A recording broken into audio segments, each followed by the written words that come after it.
Hello everyone, welcome back to the channel. Myself A.K. Pandey. Today we will discuss P block elements lecture number 3. I hope you all are fine. Students, आज अपन लोग P block का lecture number 3 देखेंगे और आज का amazing lecture होने वाला है। देखिए, पिछले क्लास में लेक्चर नंबर 1 और 2 में क्या देख चुके हैं। लेक्चर नंबर 2 तक अपन लोग क्या कर रहे थे। अगर लेक्चर नंबर 2 का लास्ट में अगर आपको आई थिंक याद होगा तो ट्राइहैलाइड्स ऑफ बोरोन कर रहे थे। ट्राइहैलाइड्स ऑफ बोरोन कर रहे थे। इस लेक्चर में यहां से अपन लोग आगे बढ़ेंगे, राइट। तो आई होप आप लोग पढ़ के आए होंगे, सारा चीज क्लियर करके आए होंगे। देखिए, पी ब्लॉक एलिमेंट्स की अगर बात करें, इस चैप्टर में अगर बात करें ना, slow and study wins the race वाली बात है। आपको स्लोली सारा चीज शुरू से लेकर के एंड तक एक एनर्जी के साथ आपको वहां तक चलना पड़ेगा। आप जितना भी चीज आपको पढ़ाते जा रहे हो वो आप कवर अप करते चलिए और आपका काम है कि उसको एग्जामिनेशन तक ले जाना है, राइट।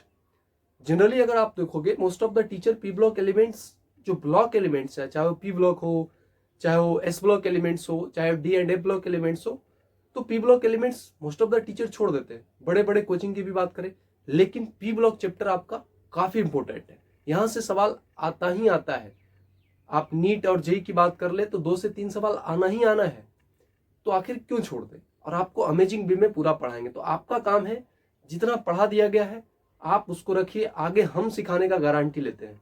अगर आपको पीछे का आता है, आगे हम सिखाएंगे डेफिनेटली। तो चलिए अपन लोग बिना लेट किए हुए स्टार्ट करते हैं। देखिए, ट्राइहैलाइड्स ऑफ बोरोन। ट्राइहैलाइड्स ऑफ बोरोन में जो क्वेश्चन बनता है ना, जैसे BF3, BCl3, BBr3 and Bi3, जो ट्राइहैलाइड्स ऑफ बोरोन है, आपसे सवाल पूछ सकता है कि बताइए इसका स्टेट क्या होगा, कौन सा सॉलिड स्टेट होगा, कौन सा लिक्विड, कौन सा गैस स्टेट में होगा। सवाल प्रीवियस ईयर में इस टाइप का पूछा भी है, हो सकता है आगे पूछ भी सकता है। तो देखिए क्या क्वेश्चन कर रहा है। अगर पूछे तो आप आइए, कैसे आप स्टेट बताओगे, कौन सॉलिड होगा, कौन लिक्विड होगा, कौन गैस होगा। ध्यान से देखिए, ऊपर से जब नीचे आते हो तो पीरियोडिक टेबल में जब आप टॉप टू बॉटम आओगे तो मॉलिक्यूलर वेट बढ़ता है, और जब मॉलिक्यूलर वेट बढ़ेगा तो वेंडरवाल फोर्स ऑफ अट्रैक्शन भी क्या होता है, वेंडरवाल फोर्स ऑफ अट्रैक्शन भी बढ़ता है। यानी कि अट्रैक्शन बढ़ रहा है। तो जैसे जैसे आप ऊपर से नीचे आ रहे हो, मॉलिक्यूल्स का आपस में फोर्स ऑफ अट्रैक्शन क्या हो रहा है, वेंडरवाल फोर्स ऑफ अट्रैक्शन बढ़ रहा है। तो मॉलिक्यूल जितना पास पास होंगे, तो बताइए जरा, आपको पढ़ा चुके हैं कि मॉलिक्यूल्स ज्यादा पास पास किसके होते हैं, जो सॉलिड होता है। थोड़ा सा उसके कंपेयर में थोड़ा दूर दूर होते हैं, वो लिक्विड हो गया, और बहुत ही डिफ्यूज्ड होता है, काफी दूर दूर होते हैं मॉलिक्यूल्स। तो काफी दूर दूर मॉलिक्यूल्स किसका होता है, गैस का। तो डेफिनेटली है, दिस इज अ लॉजिक। आपको पता लग गया क्या किसका कौन सा स्टेट होगा। तो जब आप ऊपर से नीचे आओगे, टॉप टू टॉप बटन, तो ऊपर से जो टॉप का 2 है, BF3 एंड BCl3, वो गैसियस स्टेट में है, बिकॉज उसका वेंडरवाल फोर्स ऑफ अट्रैक्शन ज्यादा नहीं है। तो मॉलिक्यूल्स काफी दूर दूर डिफ्यूज्ड होंगे, राइट नो। देन आप Br3 में आओगे तो लिक्विड रहेगा, थोड़ा सा मॉलिक्यूल्स पास पास में आएंगे, क्योंकि मॉलिक्यूलर वेट बढ़ा ना, वेंडरवाल फोर्स ऑफ अट्रैक्शन बढ़ा। फिर जस्ट नीचे जाओगे, सॉलिड स्टेट में होगा Bi3। रीजन ये है कि आप टॉप टू बटम आए, मॉलिक्यूलर वेट काफी बढ़ा, और van der Waal force of attraction is directly proportional to molecular weight. तो वेंडरवाल फोर्स ऑफ अट्रैक्शन बढ़ा, तो वेंडरवाल फोर्स ऑफ अट्रैक्शन बढ़ा, तो अब उसकी वजह से क्या हो जाएगा, वो सॉलिड स्टेट में चला जाएगा, ठीक है। तो ये आपका आपसे पूछ देगा, तो आप बना लोगे कि कौन सा किसका कौन सा स्टेट में होगा। अब लुईस एसिड कैरेक्टर। देखिए, लुईस एसिड कैरेक्टर पिछले क्लास में भी आपको बता चुके हैं, पी ब्लॉक का lecture number 2। Lewis acid character अगर आपको पता करना है, तो अगर आप बैक बॉन्डिंग पता कर लेते हो, इसका उल्टा ऑर्डर आप लुईस एसिड का कैरेक्टर आप कर सकते हो, आ जाएगा आपका आंसर। बेसिकली लुईस एसिड में क्या होता है, जो इलेक्ट्रॉन को पेयर में एक्सेप्ट करे ना, ठीक है। तो बैक बॉन्डिंग BF3 BCl3 में क्या होता है, ये दोनों में बैक बॉन्डिंग होता है। तो BF3 में बैक बॉन्डिंग हो रहा है, इसलिए लुईस एसिड कैरेक्टर BF3 में सबसे कम जाएगा, फिर BCl3, BBr3, Bi3। देखिए, अब सवाल है कि जो ट्राइहैलाइड्स बोरोन का है, उसका ऑक्टेट तो इनकम्प्लीट है ना। कैसे कैसे मान ले, तो आप ध्यान से देखिए। जैसे आप देखिए यहां पे BF3 की बात करें तो BF3 भी एक क्या है आपका ट्राई हैलाइड्स है। तो BF3 is also a trihalide. Then इसके पास कितना बॉन्ड है, 3 बॉन्ड है। जब आप BF3 को देखोगे तो 1 2 3 3 बॉन्ड है। अब आपको पता है कि जब एक बॉन्ड होता है, एक बॉन्ड है, तो शेयर कितना इलेक्ट्रॉन करता है आपस में, 2 इलेक्ट्रॉन शेयर करके बनाता है। तो उसी टाइप से टोटल बॉन्ड कितना है BF3 में, ट्राई हैलाइड्स में 3 बॉन्ड है तो 6 इलेक्ट्रॉन होगा। बट 2 इलेक्ट्रॉन का और तो कमी है, क्योंकि वो इनकम्प्लीट है। वो चाहेगा कि हमारा ऑक्टेट कंप्लीट हो और वो चाहेगा कि हम स्टेबल हो। लाइफ में हर कोई स्टेबल होना चाहता है। आप भी पढ़ाई कर रहे हो, आप भी चाह रहे हो कि हम भी, हमारा भी लाइफ क्या हो, स्टेबल हो। कल को आप नीट क्रैक करोगे, जेई क्रैक करोगे, डॉक्टर बनोगे, इंजीनियर बनोगे, तो क्या चाह रहे हो कि हमारा भी लाइफ स्टेबल हो। मीन्स आप जो मेहनत कर रहे हो स्टेबिलिटी को गेन करने के लिए। देयरफॉर यहां पे क्या करेगा, अब जो ट्राइहैलाइड्स ऑफ बोरोन है, यहाँ पे 6 इलेक्ट्रॉन है, ये भी चाहेगा कि अगर हमारा भी ऑक्टेट कंप्लीट हो जाता तो हम भी स्टेबल हो जाते।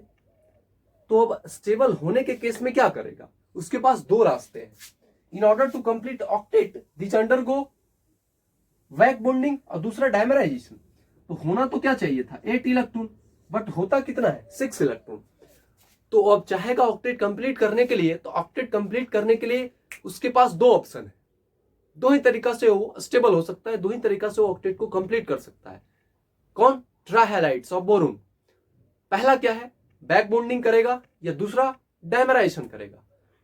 अब माइंड में क्वेश्चन आ रहा होगा ऑटोमेटिक कि कब बैक बॉन्डिंग होगा, कब डायमराइजेशन करना है, कब बैक बॉन्डिंग होगा। तो चलिए जानते हैं। देखिए अब back bonding in boron halides में जब आप ऊपर का टॉप 2 जाओगे BF3 एंड BCl3, इस दोनों में बैक बॉन्डिंग होता है। कैसे मान लें, सिर्फ कहने से तो नहीं मान सकते कि इसमें बैक बॉन्डिंग होगा। देखिए बैक बॉन्डिंग का क्या कॉन्सेप्ट है, जो एटम जैसे BF3 हो गया यहाँ पे, तो बोरोन और फ्लोरीन है, तो आपस में जो बॉन्डेड एलिमेंट है, एक जो मिडिल वाला है, इसके पास क्या होना चाहिए, वैकेंट ऑर्बिटल होना चाहिए। इसके पास क्या होना चाहिए, वैकेंट ऑर्बिटल होना चाहिए। और जिससे वो बॉन्डेड है, सामने वाला इलेक्ट्रॉन देने वाला होना चाहिए। मींस जैसे फ्लोरीन के पास क्या है, यहां पे लोन पेयर है और इसके पास वैकेंट ऑर्बिटल है। ये क्या करेगा, अपना लोन पेयर इस वैकेंट ऑर्बिटल को दे देगा। मींस वो क्या करेगा, बैक बॉन्ड करेगा ना, बैक बॉन्डिंग होगा यहां पे। तो बैक बॉन्डिंग कहां होगा, पहला तो कॉन्सेप्ट ये है कि उसके पास वैकेंट ऑर्बिटल होना चाहिए इलेक्ट्रॉन लेने के लिए, और सामने वाले के पास इलेक्ट्रॉन डोनेट करने का कैपेसिटी होना चाहिए, इलेक्ट्रॉन होना चाहिए डोनेट करने के लिए।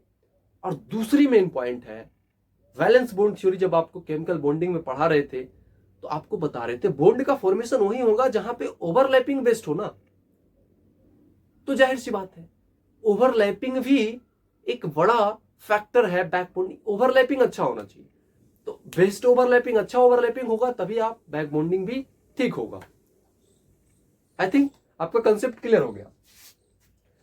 तो अब बेसिकली होगा क्या, आप यहां पे देखिए कि BF3 BCl3 में बैक बॉन्डिंग हो रहा है। तो आप BF3 का स्ट्रक्चर जरा देखिए यहां पे, तो फ्लोरीन सेकेंड पीरियड का है और बोरोन भी क्या है, सेकेंड पीरियड का है। तो यहां पे जो होगा 2p2p ओवरलैप होगा, मींस यहां पे गुड ओवरलैप होगा। BCl3 की बात करें तो ओवरलैपिंग यहां भी होगा, यहां पे 2p3p होगा। और जो 2p3p ओवरलैपिंग है वो अच्छा तो नहीं है, बट मॉडरेट आप कर सकते हो। जैसे मान लीजिए ये 2p2p ओवरलैप है, तो एक साइज का इंसान है, तो इसका कपल क्या होगा, वेस्ट बनेगा। ठीक है, इस ओवरलैप क्या करेगा, अच्छे से ओवरलैप करेगा। अब 2p3 ओवरलैप कुछ ऐसा है, एक ऐसा है, तो ये है 2p3p ओवरलैप।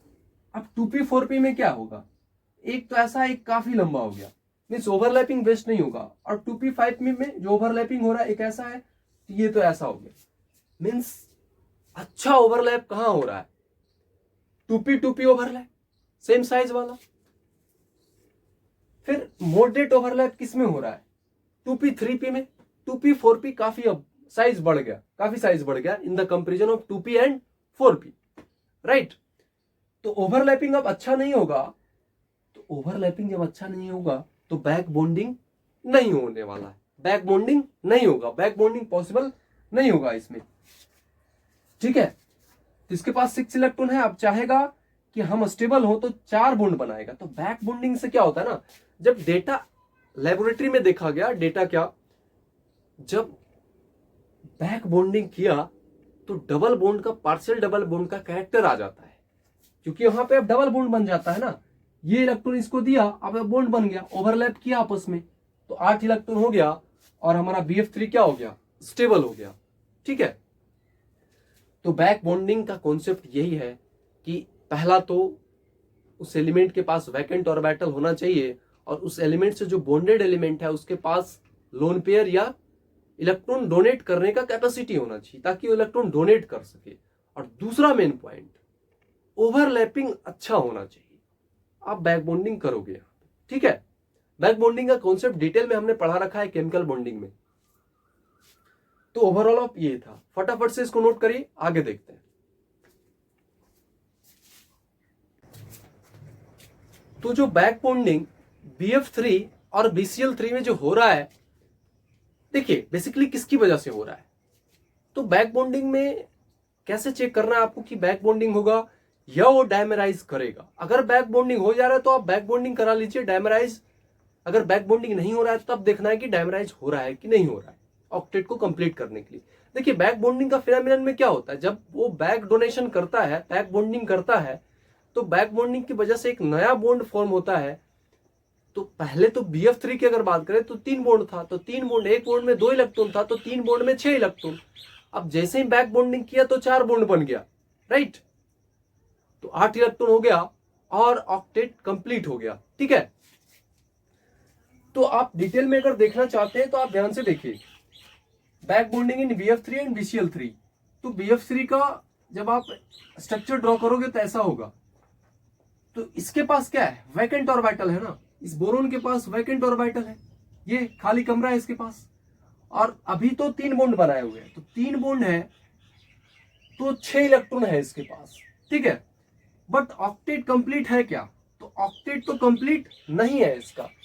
अब वो चाहेगा कि हम स्टेबल हो तो ऑक्टेट कंप्लीट करना, तो अब ये फ्लोरीन के पास लोन पेयर है और बोरोन के पास वैकेंट ऑर्बिटल है, ये अपना इलेक्ट्रॉन इसको क्या करेगा, डोनेट कर देगा और आपस में बॉन्ड बना लेगा। ये फ्लोरीन और ये बोरोन आपस में क्या करेगा, ऑर्बिटल ओवरलैप करेगा। तो जब ओवरलैप करेगा, और जाहिर सी बात है BF3 में फ्लोरीन और ब्रोमीन के बीच में ओवरलैपिंग क्या हो रहा है, गुड ओवरलैपिंग हो रहा है, तो बैक बॉन्डिंग भी अच्छा होगा। तो बैक बॉन्डिंग इसमें क्या हो रहा है, इसमें गुड ओवरलैपिंग हो रहा है, गुड ओवरलैपिंग, गुड ओवरलैप। तो बैक बॉन्डिंग होगा, तो गुड ओवरलैप है इसमें, यानी कि क्या होगा, बैक बॉन्डिंग, ठीक है। अब BCl3 की बात करें तो क्लोरीन थर्ड पीरियड का है, ये ओवरलैपिंग तो होगा लेकिन अच्छा नहीं होगा, बट मॉडरेट तो होगा ना, ठीक ठाक ओवरलैपिंग तो हो जाएगा। और इसके पास, क्लोरीन के पास लोन पेयर भी है, तो ये अपना लोन पेयर क्या करेगा, तो इस बोरोन के वैकेंट ऑर्बिटल को क्या करेगा, दे देगा। तो ये लोन पेयर वैकेंट, बोरोन के वैकेंट ऑर्बिटल को दिया, तो देने की वजह से अब क्या होगा, आपस में बॉन्ड बनाया, और बॉन्ड बनाते हुए अब इसके पास कितना हो गया, 4 बॉन्ड। तो अब ये क्या हो जाएगा, स्टेबल हो जाएगा, 8 इलेक्ट्रॉन, ऑक्टेट कंप्लीट हो गया, ठीक है। अब आते हैं back bonding in aluminium highlights. क्या एल्युमिनियम का हाइलाइट्स बैक बॉन्डिंग में जाएगा या नहीं जाएगा, सवाल यही है। देखते हैं जरा। अब AlF3, AlCl3, AlBr3, AI3, अब बैक बॉन्डिंग का कॉन्सेप्ट आपको बता चुके हैं। अब सवाल है कि बोरोन, तो बोरोन आपका क्या है, बोरोन सेकेंड पीरियड का एलिमेंट है, और इसका जो साइज होता है, इसकी साइज की बात करें तो सेकेंड पीरियड का एलिमेंट है, साइज कम है। अब एल्यूमिनियम जब लोगे तो एल्यूमिनियम तो थर्ड पीरियड का है, तो थर्ड पीरियड का साइज क्या है, ज्यादा है। तो अब जाहिर सी बात है, क्या एल्यूमिनियम बैक बॉन्डिंग करेगा, नहीं करेगा। रीजन ये है कि जब साइज बढ़ गया, तो जब साइज बढ़ा ना, तो ओवरलैपिंग क्या हो जाएगा, डिक्रीज करेगा, ओवरलैपिंग पुअर नहीं होगा। जैसे मान लीजिए ये हमारा हाथ है, अब इतना ही साइज का अगर दूसरा हाथ मिले तो आपस में ओवरलैपिंग क्या करेगा, अच्छे से ओवरलैपिंग करेगा, बढ़िया से ओवरलैपिंग कर रहा है। और अगर इसी हाथ के सामने एक बच्चा का हाथ सामने ले आया, तो अब ओवरलैपिंग अच्छा होगा क्या, वेस्ट ओवरलैपिंग नहीं होने वाला। तो ओवरलैपिंग वेस्ट नहीं होगा, यानी कि अब आपका साइज क्या था, ज्यादा हो गया ना, तो क्या ओवरलैपिंग वेस्ट होगा, ओवरलैपिंग वेस्ट नहीं होगा। क्या वो बैक बॉन्डिंग करेगा, बैक बॉन्डिंग नहीं करेगा। तो इसी वजह से एल्युमिनियम का जितना भी हाइलाइट है, वो AlF3 हो, AlCl3 हो, AlBr3 हो, Li3 हो, aluminium halides do not form back bonding. This is the main reason, because of size of aluminium is bigger than size of boron. Then size increases, overlapping decreases. If overlapping is poor, then back bonding is not possible, right? तो अब overlapping ही poor हो गया तो back bonding कैसे possible होगा? क्यों? Reason तो यही है, क्योंकि एल्युमिनियम का साइज बड़ा हो गया बोरोन से। तो अब वो चाहेगा कि order to complete its octet, ठीक है, क्यों आखिर बैक बॉन्डिंग, डायमराइजेशन, क्यों इसके चर्चा कर रहे हैं, आखिर क्यों इस लफड़े में क्यों पड़ना है? ठीक है, हाइलाइट्स तो बन रहा है। तो रीजन ये है कि वो चाहता है कि हम स्टेबल हो, ठीक है। तो स्टेबल होने के केस में या तो बैक बॉन्डिंग या तो डायमराइजेशन करता है। तो बट एल्युमिनियम का हाइलाइट्स में बैक बॉन्डिंग नहीं हुआ, रीजन आपको बता दिए। तो चलिए अब देखते हैं कि वो ऑक्टेट कंप्लीट करेगा तो हो सकता है डायमराइजेशन करे।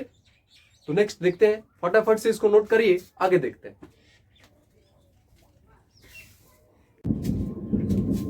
तो एल्युमिनियम का साइज बड़ा होने के कारण उसमें ओवरलैपिंग अच्छे से नहीं हो पाएगा, तो वो बैक बॉन्डिंग नहीं करेगा। तो क्या वो डायमराइज होगा क्या? चलिए देखते हैं। अब आते हैं डायमराइजेशन ऑफ एल्युमिनियम हैलाइड्स। तो डायमराइजेशन ऑफ एल्युमिनियम हैलाइड्स, तो एल्युमिनियम का हैलाइड्स क्या क्या है आपका? AlF3, AlCl3, AlBr3, Li3। अब इसमें से AlF3 डायमर फॉर्म नहीं करता, बाकी इसके अलावा ये डायमर फॉर्म नहीं करता। AlF3 डायमर फॉर्म नहीं करता, बाकी इसके अलावा जो बच गया AlCl3, AlBr3, Li3, ये सभी डायमर फॉर्म करते हैं। AlF3 डायमर फॉर्म नहीं करता है। क्यों नहीं करता? अभी कुछ देर में आपको बता रहे हैं क्यों नहीं करता। AlF3 डायमर फॉर्म क्यों नहीं करता, चलिए आप ध्यान से सुनिए। AlF3 तो डायमर फॉर्म नहीं करता, रेस्ट सभी करता है। ऐसे कैसे मान ले, ऐसे कैसे मान ले? क्वेश्चन उठता है ना दिमाग में, भाई ऐसे तो कह देने से नहीं मान लेंगे, ऐसे कैसे मान ले, क्यों नहीं फॉर्म करेगा AlF3 डायमर?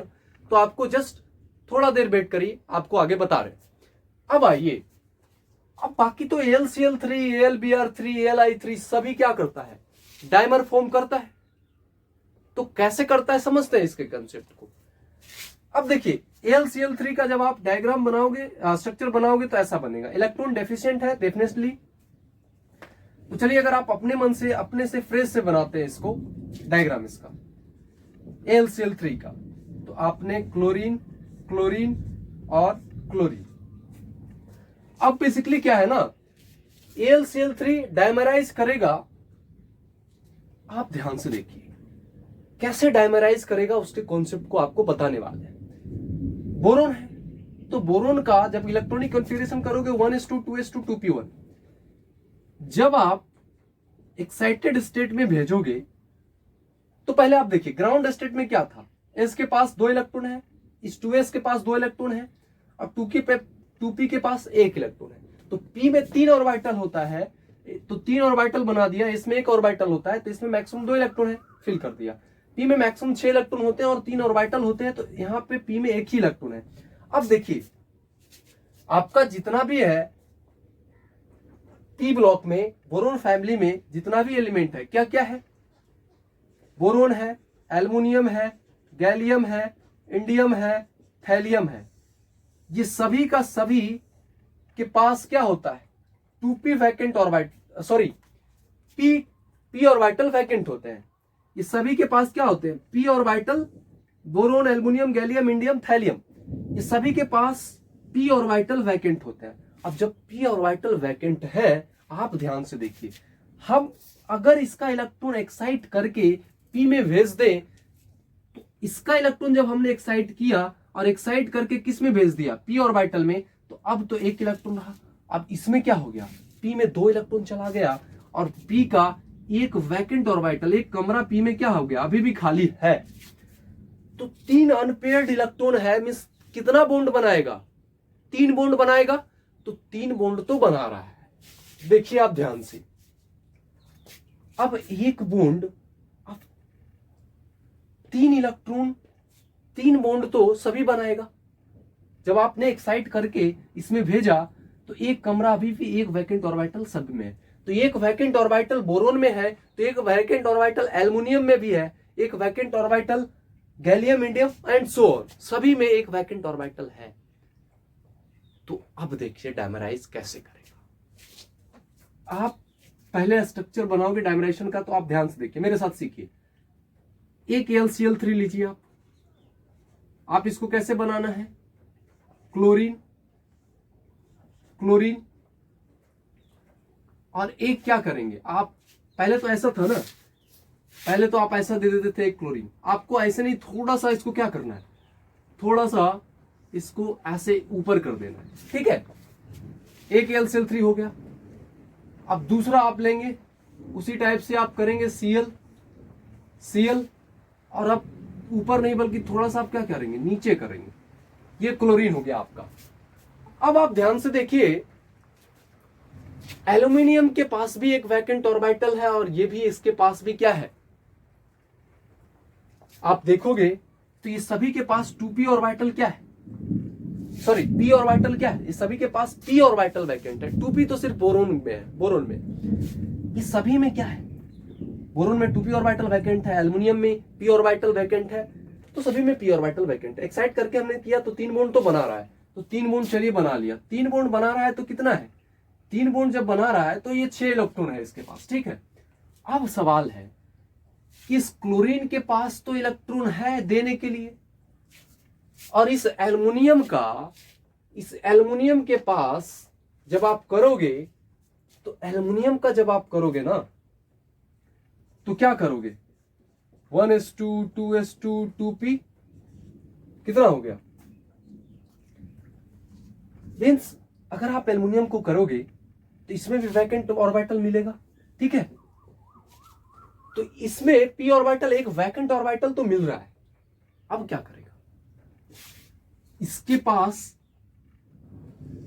पास खाली कमरा भी है, इसके पास खाली कमरा भी है एल्युमिनियम के पास, ठीक है। और क्लोरीन के पास क्या है, लोन पेयर है, ये इलेक्ट्रॉन इसको डोनेट करेगा, और इस क्लोरीन के पास भी लोन पेयर है, ये इसको डोनेट करेगा। जब वो डोनेट करेगा तो आपस में क्या करेगा, बॉन्ड बना लेगा। तो देखिए, इस क्लोरीन के पास इलेक्ट्रॉन देने के लिए है, और इस एल्युमिनियम के पास हमारे पास क्या है, वैकेंट ऑर्बिटल है। अब इस एल्युमिनियम के पास वैकेंट ऑर्बिटल है और ये क्लोरीन के पास क्या है, लोन पेयर है, तो ये इसको इलेक्ट्रॉन डोनेट करेगा और ये क्लोरीन इसको डोनेट करेगा, क्योंकि जो एल्युमिनियम है आपके पास, एल्युमिनियम के पास 2p ऑर्बिटल क्या है, वैकेंट है। जब 2p ऑर्बिटल वैकेंट है तो अब क्या करेगा, वो क्लोरीन अपना लोन पेयर इसको डोनेट करेगा और आपस में बॉन्ड बनाएगा। तो पहले AlCl3 में 3 बॉन्ड था, तो 3 बॉन्ड था तो 6 इलेक्ट्रॉन। अब कितना बॉन्ड हो गया जब इसको डोनेट किया ये, तो कितना इलेक्ट्रॉन हो गया बताइए जरा, 8 इलेक्ट्रॉन, क्योंकि अब 4 बॉन्ड बन गया, राइट। क्योंकि अब AlCl3 अगर ये इसको दिया और फिर ये इसको दिया, तो आपस में जब बॉन्ड बनाया, देखिए बेसिकली हुआ क्या, ये लोन पेयर, या तो आप, क्योंकि यहां भी एल्युमिनियम क्या है, वैकेंट है, ठीक है। तो इसको अगर आप फ्रेश से बनाओगे तो ये स्ट्रक्चर क्या हो जाएगा, ऐसा दिखेगा आपको। अब एल्युमिनियम 4 बॉन्ड बना रहा है तो AlCl3 का डायमर क्या होगा, Al2Cl3। तो ये डायमराइजेशन हो गया इसका, तो नोट करिए फटाफट से, आगे देखते हैं।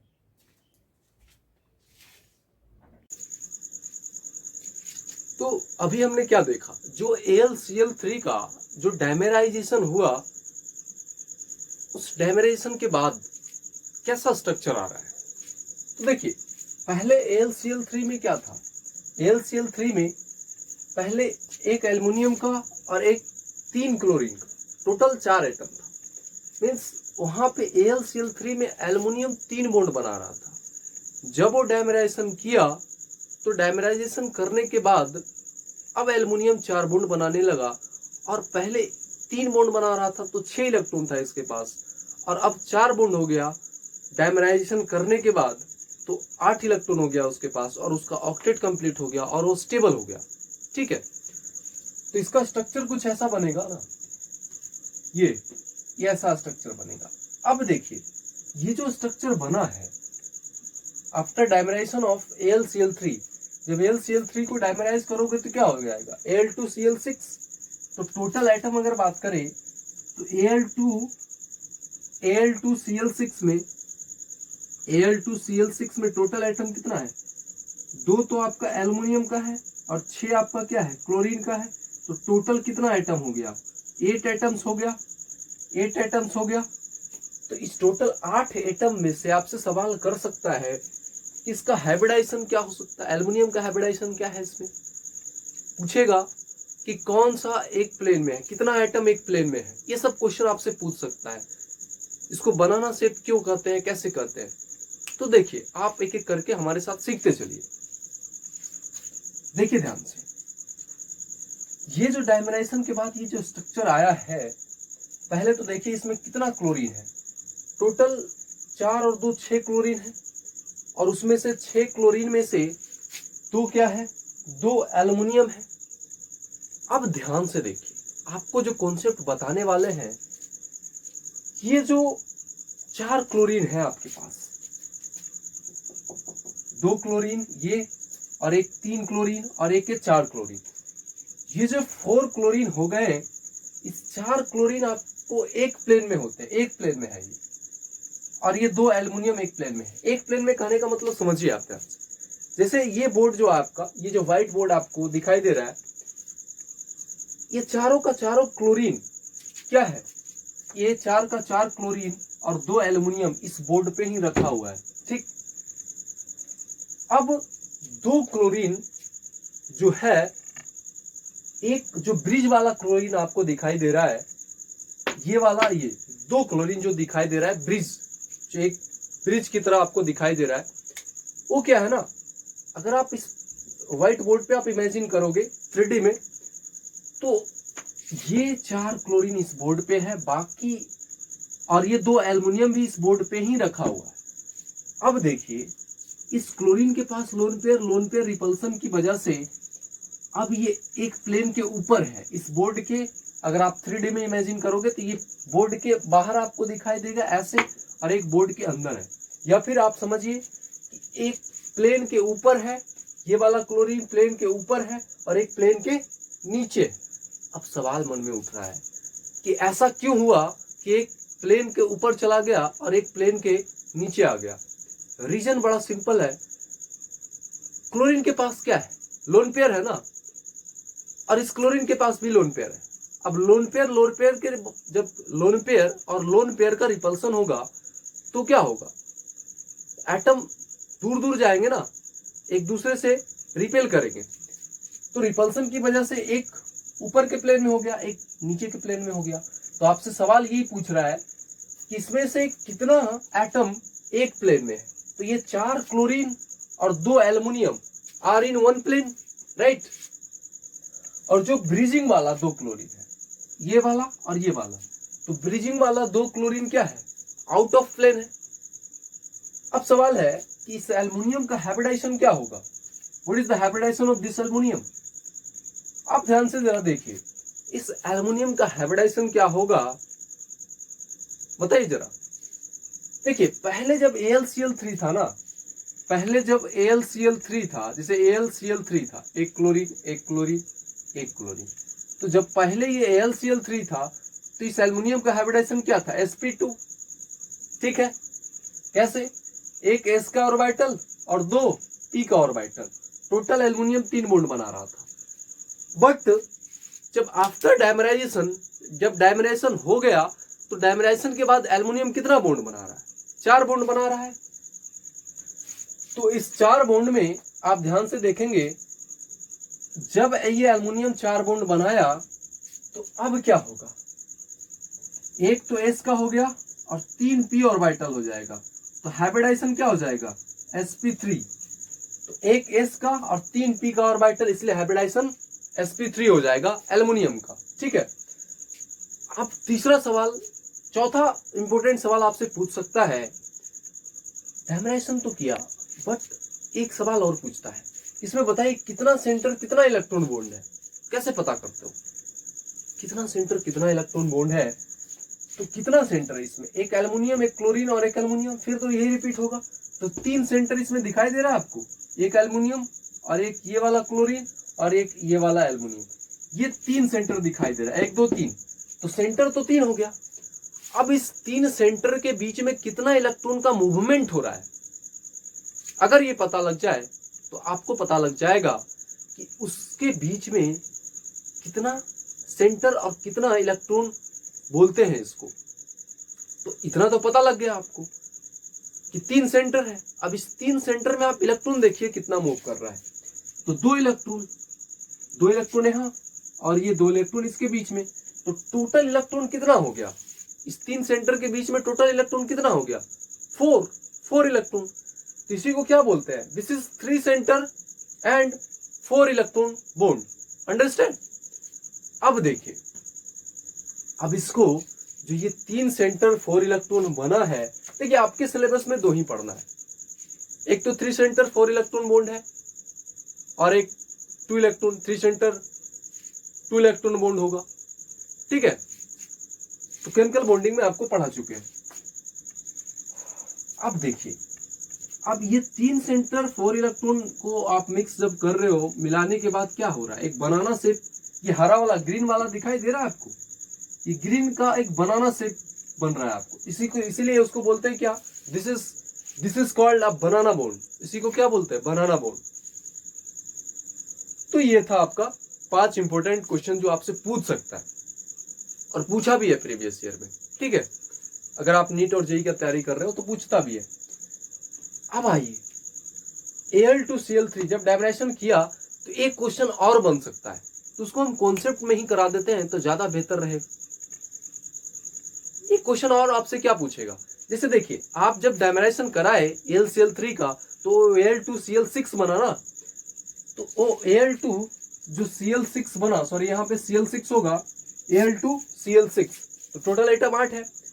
अब इसमें ये इसका नाम दे दिया, इस एल्युमिनियम और क्लोरीन के बीच का बॉन्ड X, इस एल्युमिनियम और क्लोरीन के बीच का बॉन्ड X, और इस एल्युमिनियम क्लोरीन के बीच का बॉन्ड XX। अब इस एल्युमिनियम क्लोरीन के बीच का बॉन्ड क्या है, बाई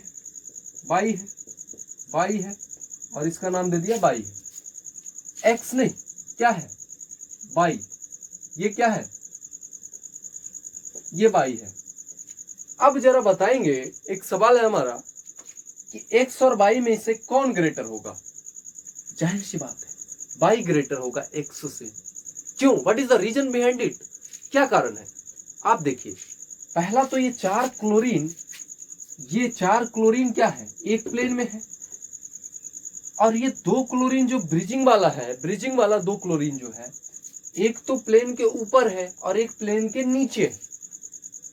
तो जाहिर सी बात है जब एक प्लेन में नहीं है, एक प्लेन के ऊपर है और एक प्लेन के नीचे है, दोनों अलग अलग प्लेन में है, तो डिस्टेंस तो बढ़ेगा ना, मीन्स लेंथ तो बढ़ेगा ना। तो इसी वजह से जो बाई है वो किसके बीच में है, ब्रिजिंग आइटम है ना, वो तो डिफरेंट प्लेन में है, तो बाई ग्रेटर देन एक्स, तो बाई बड़ा होगा एक्स से।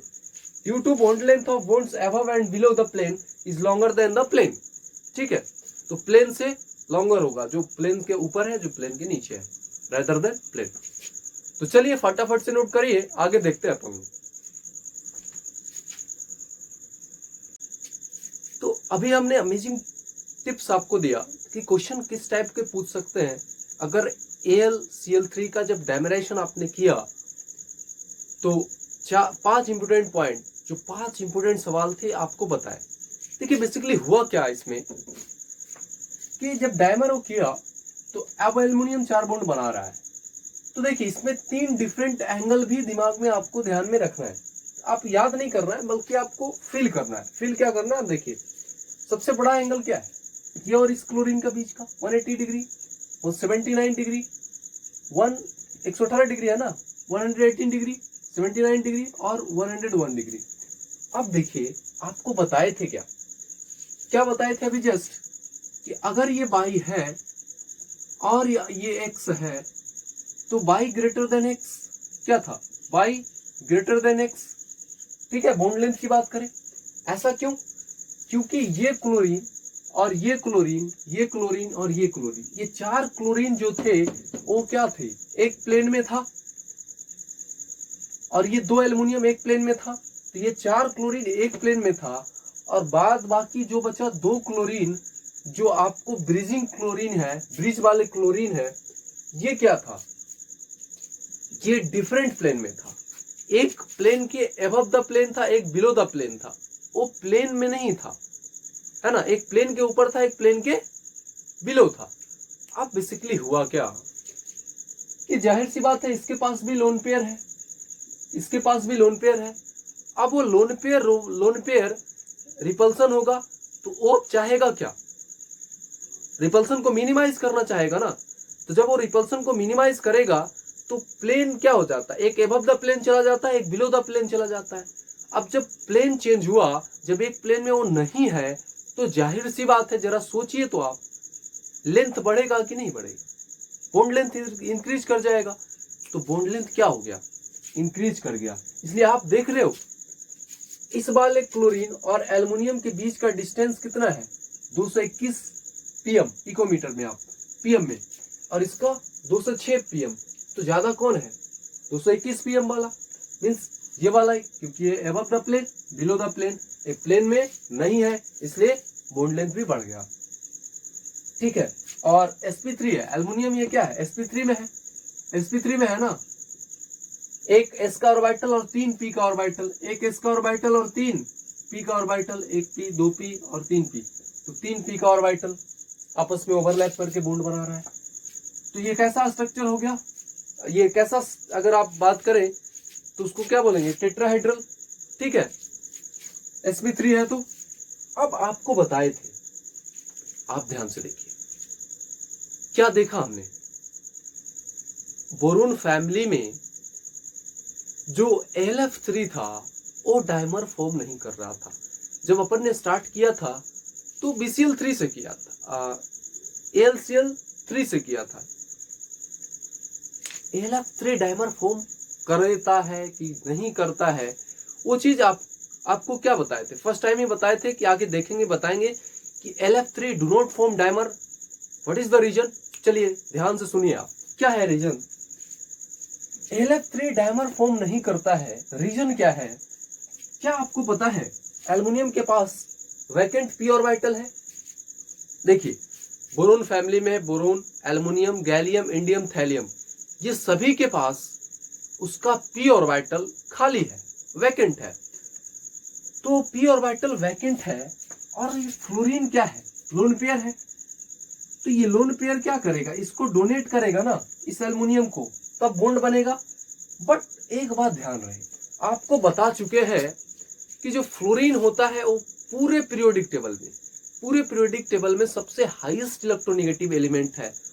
और फ्लोरीन का इलेक्ट्रोनेगेटिविटी जब ज्यादा हाईएस्ट है, यानी कि अब क्या करेगा, अपने से इलेक्ट्रॉन किसी में मूव करने देगा क्या, नहीं।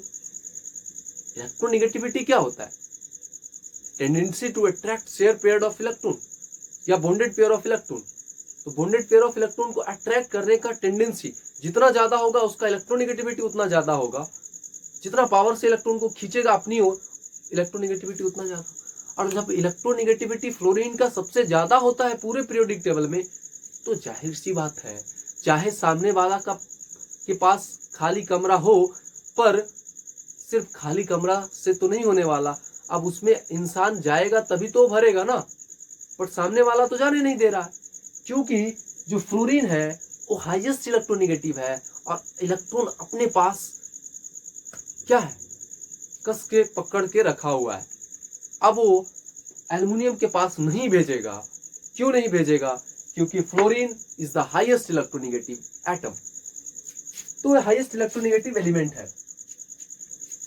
तो क्या करेगा? वो कोऑर्डिनेट बॉन्ड नहीं बनाएगा, यहाँ पे नहीं बनाएगा, क्योंकि वो नहीं देगा तो बॉन्ड नहीं बनेगा। अब जब बॉन्ड नहीं बनेगा तो Lf3 क्या हो जाएगा? तो डायमर फॉर्म नहीं करेगा। That's a simple reason. समझ में आया आपको? यही तो है, Lf3 do not form dimer because of fluorine have high electronegative and hence can't donate lone pair. तो ये इसका मेन रीजन था। चलिए अब आते हैं hydrolysis of highlights of boron family. क्या हाइलाइट्स ऑफ बोरोन फैमिली खत्म हो गया? अब कोई कहेगा सर आपने तो सिर्फ बोरोन का पढ़ाया, बोरोन का हाइलाइट्स, एल्युमिनियम का हाइलाइट्स पढ़ाया, बट गैलियम, इंडियम, थैलियम ये सब नहीं पढ़ाया। तो बच्चा जो आपका सिलेबस में है, हमने आपको फर्स्ट क्लास से ही बता रखे कि जो आपके काम का होगा वही पढ़ाया जाएगा, जो फालतू का होगा उसको टच भी नहीं करेंगे, जो काम का होगा उसको छोड़ेंगे नहीं। तो आप निश्चिंत रहिए।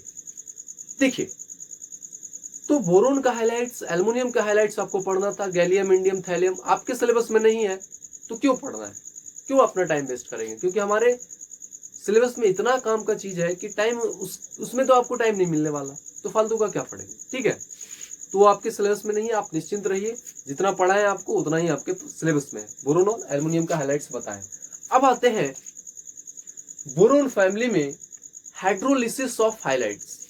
अब देखो बच्चों को हालत खराब होता है हाइड्रोलिसिस ऑफ बोरोन फैमिली का, हाइड्रोलिसिस ऑफ हाइलाइट्स में, हाइड्रोलिसिस में हालत खराब होता है। वेरी सिंपल करके आपको बताएंगे, बस आपका काम है 5 मिनट ध्यान से कंसंट्रेट होके हमारी बातों को सुनिए और फोकस होके समझिए कहना क्या चाह रहे हैं। देखिए, जो बोरोन फैमिली में जो हाइलाइट्स है BF3, BCl3, Br3, BBr3, Bi3। अब इन हाइलाइट्स में हाइड्रोलिसिस ऑफ हाइलाइट्स देखना है हमको, बोरोन फैमिली का हाइड्रोलिसिस देखना है, मींस हाइड्रोलिसिस देखना है। अब उसमें से आप एक मोटा मोटी दिमाग में लेके चलिए कि इसका पार्शियल हाइड्रोलिसिस होता है BF3 का। क्यों होता है अभी आपको जस्ट एक्सप्लेन कर रहे हैं कुछ देर में, आप धैर्य रखिए। BCl3, BBr3, Bi3 इसका कंप्लीट हाइड्रोलिसिस होता है, राइट। अब कंप्लीट हाइड्रोलिसिस इस 3 का होता है, तो पहले इस 3 को निपटाते हैं, फिर पार्शियल हाइड्रोलिसिस हम देखेंगे आगे। तो सवाल है कि अब हाइड्रोलिसिस का मतलब आपको पहले ही बता चुके हैं। कभी भी वर्ड आए हाइड्रोलिसिस तो आपको समझना है क्या, रिएक्शन विथ H2O, वाटर के साथ रिएक्शन होगा, उसमें वाटर ऐड करेंगे, ठीक है। उस रिएक्शन में आपको वाटर ऐड करना है, मींस हाइड्रोलिसिस ऑफ, जब भी आप हाइड्रोलिसिस करा रहे हो तो वाटर के साथ रिएक्शन आप करवा रहे हो।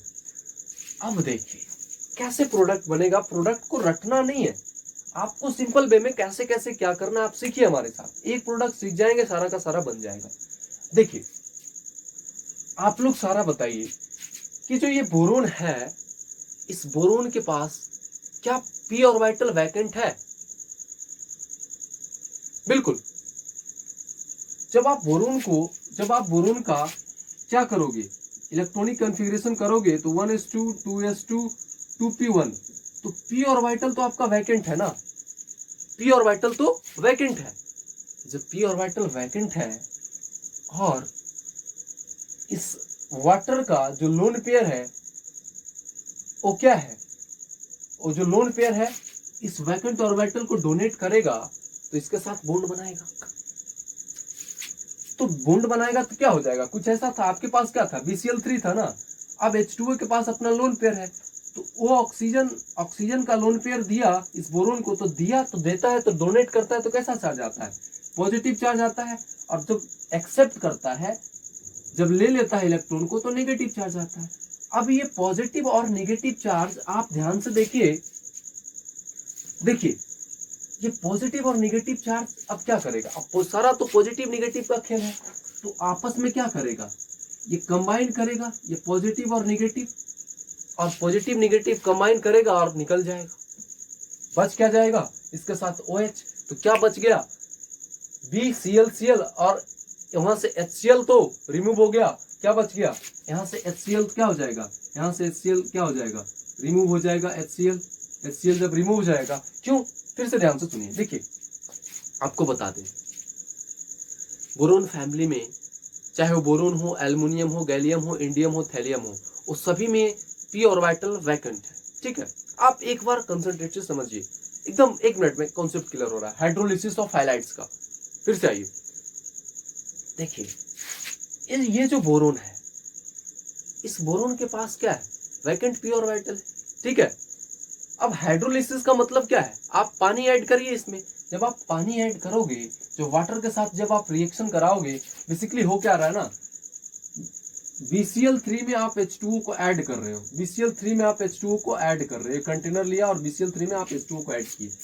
अब ये बोरोन के पास वैकेंट ऑर्बिटल था और H2O में ऑक्सीजन का लोन पेयर, ये लोन पेयर इसको डोनेट किया, तो जब डोनेट किया तो ऑक्सीजन पे आया पॉजिटिव चार्ज और बोरोन पे आया निगेटिव चार्ज।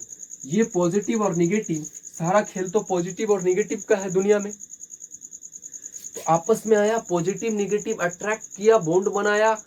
अब क्या करेगा, वो जो HCl था, अब वहां से HCl निकल जाएगा और निकलेगा तब क्या बच जाएगा, OH बचेगा ना।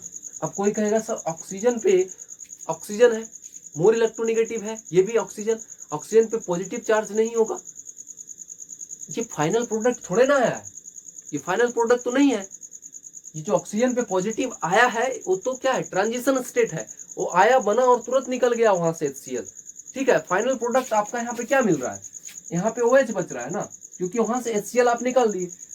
तो एक HCl निकला तो एक OH आया, फिर उसी टाइप से तब तक हम वहां पे वाटर का मॉलिक्यूल्स, जो वाटर का मॉलिक्यूल्स है उस ऑक्सीजन पे जो लोन पेयर है तब तक अटैक करेगा, तब तक वो डोनेट करेगा इसमें, और तब तक वहां पे अटैक करके प्लस और माइनस, और वहां से जब तब तक HCl निकलता रहेगा जब तक कि जितना भी Cl हट के OH ना आ जाए। तो एक बार एक वाटर का मॉलिक्यूल्स आया, एक वाटर का मॉलिक्यूल्स का ऑक्सीजन का लोन पेयर डोनेट किया इस बोरोन का, तो प्लस और माइनस आया, वहां से एक HCl निकला। अब देखिए, अब अगर अटैक यहाँ पे करेगा इस वाले पे, तो एक HCl अब यहाँ से निकलेगा, एक HCl यहाँ से निकलेगा, दूसरा यहाँ से, अब एक HCl यहाँ से निकलेगा, दूसरा यहाँ से निकलेगा, तीसरा निकला यहाँ से। तो तब तक HCl निकलता रहेगा जब तक कि क्लोरीन हट करके वहां पे OH ना आ जाए, OH ग्रुप ना आ जाए। ठीक है, ऐसा रिएक्शन आपको ऑर्गेनिक में भी पढ़ाएंगे। ठीक है, तो यहां से क्या हो जाएगा, वही हो रहा है, प्लस और माइनस आया, HCl बना और HCl यहां से निकला तो OH बन गया।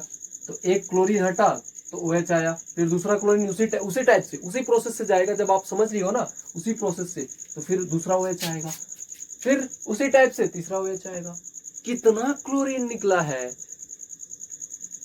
साथ में कितना HCl निकला है, 3 HCl निकला है, 3 HCl। ठीक है, 3 HCl निकला है।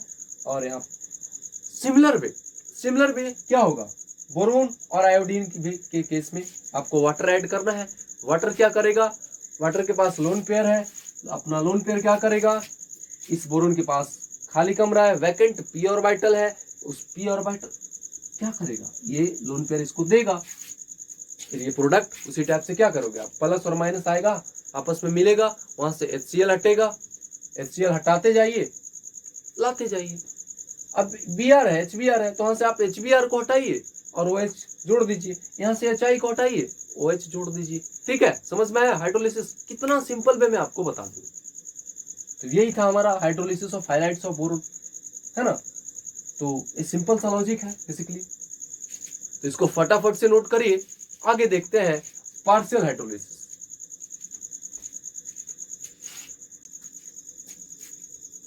तो हम hydrolysis of highlights of boron में क्या देखा कि जो आपका क्या क्या था, hydrolysis of highlights of boron में क्या क्या, BF3, BCl3, BBr3, BI3, इसमें से जो BF3 था उसका पार्शियल हाइड्रोलिसिस हो रहा था। हमने आपको बताया क्या कि जो BF3 का जो पार्शियल हाइड्रोलिसिस हो रहा था उसको जस्ट कुछ देर में बता रहे, तो अब वो टाइम आ गया है, बता रहे हैं आपको डिटेल में।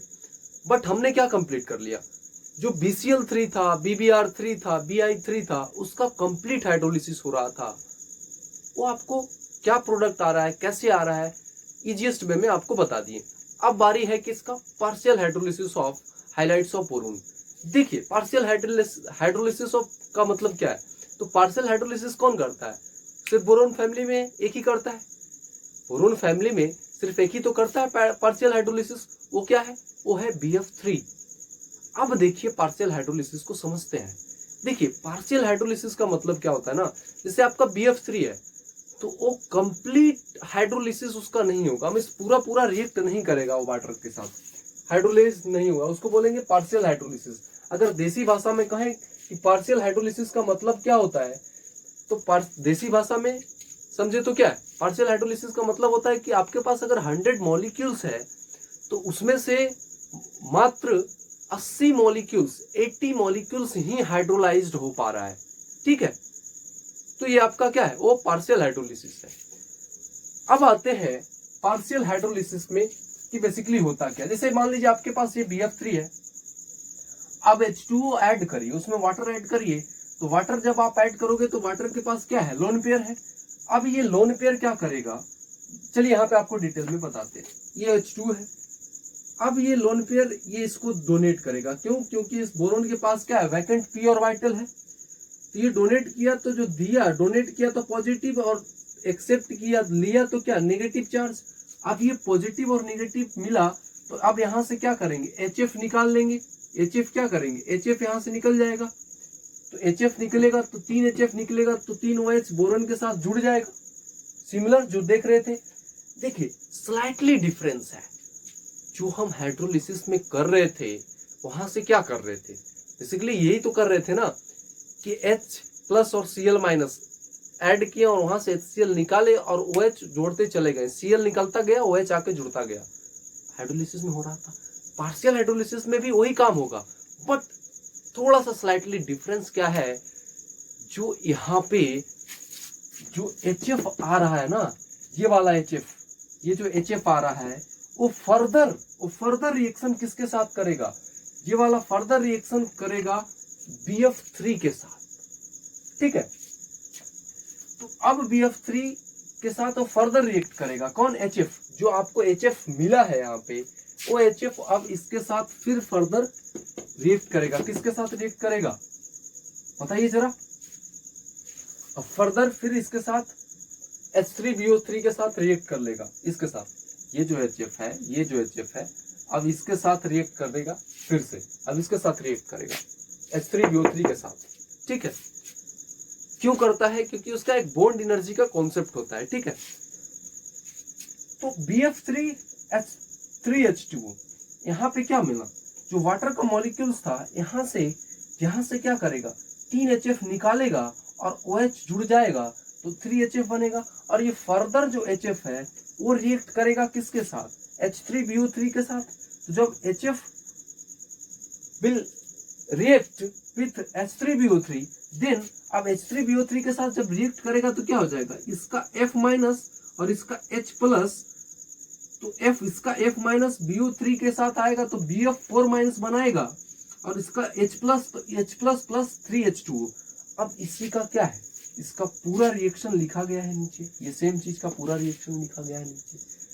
तो देखिए पार्शियल हाइड्रोलिसिस में बेसिकली हुआ क्या, बस स्लाइटली सा डिफरेंस है कि पार्शियल हाइड्रोलिसिस में क्या हो रहा है। देखिए कंप्लीट हाइड्रोलिसिस में क्या हो रहा था, ये जो 3 था ऊपर का BCl3 BBr3 जो प्रोडक्ट आ रहा था, कैसे आ रहा था, एक सिंपल ट्रिक आपको बताए थे ना, क्या, देखिए ट्रिक क्या था, पहले तो आते हैं कंप्लीट हाइड्रोलिसिस पे, अभी तो आपको पार्शियल हाइड्रोलिसिस समझा रहे हैं, तो कंप्लीट हाइड्रोलिसिस का प्रोडक्ट कैसे बन रहा था, वो सिमिलर प्रोडक्ट भी पार्शियल हाइड्रोलिसिस में बनेगा, बट पार्शियल हाइड्रोलिसिस का मतलब क्या होता है, अगर देसी भाषा में समझे तो 100 मॉलिक्यूल्स में से मात्र 80 मॉलिक्यूल्स ही हाइड्रोलाइज्ड होगा, बट कंप्लीट हाइड्रोलिसिस में तो सारा का सारा होगा। तो कंप्लीट हाइड्रोलिसिस कौन करता था, BCl3 BBr3 BI3, क्या होता था, प्रोडक्ट कैसे बनता था, प्रोडक्ट कैसे बनता था, तो आप ध्यान से देखिए प्रोडक्ट कैसे बनता था, उसका ट्रिक क्या था। जैसे B प्लस है